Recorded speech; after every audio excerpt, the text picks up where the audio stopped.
The Karate Kid franchise has generated over $700 million worldwide since 1984. But this latest installment might be the most culturally significant yet, blending Eastern and Western martial arts traditions in a way we've never seen before. That's fascinating how they've managed to evolve the franchise while keeping its core appeal. The way they've integrated both karate and kung fu really expands the scope.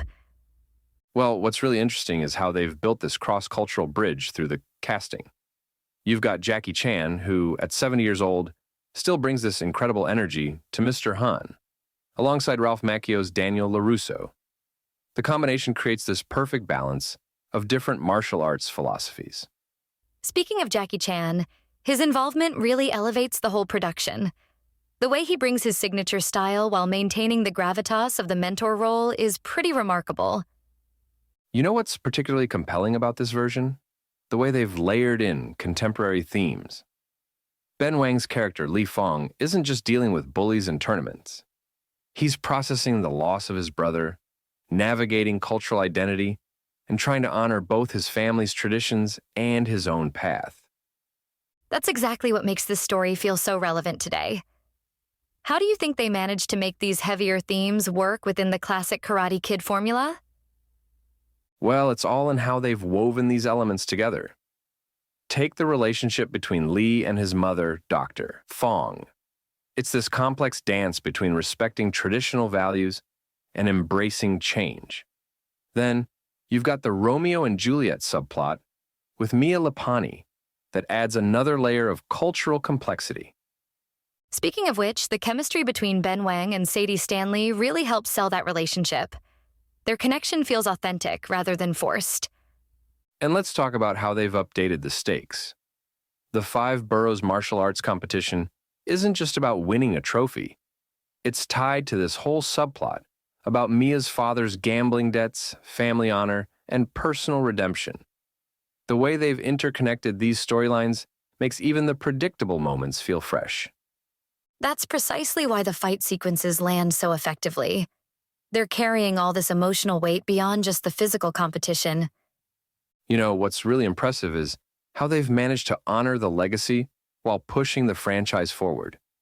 The training sequences show such attention to detail in distinguishing between different martial arts styles, and having both Mr. Han and Daniel LaRusso as mentors creates this beautiful synthesis of traditions.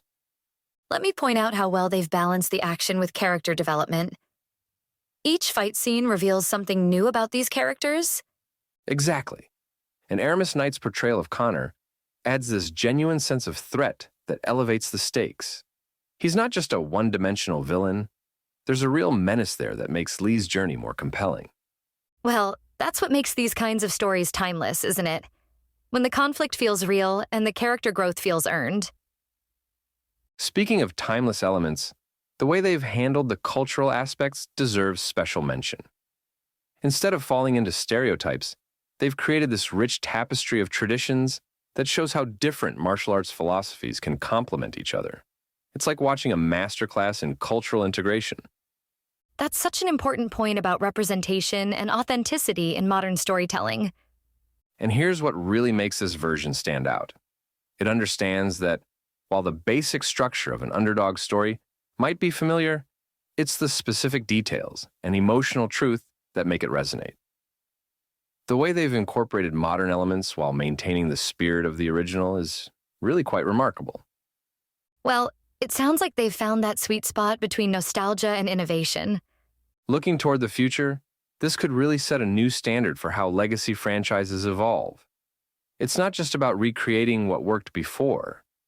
It's about understanding why it worked and finding new ways to make those themes relevant for today's audience.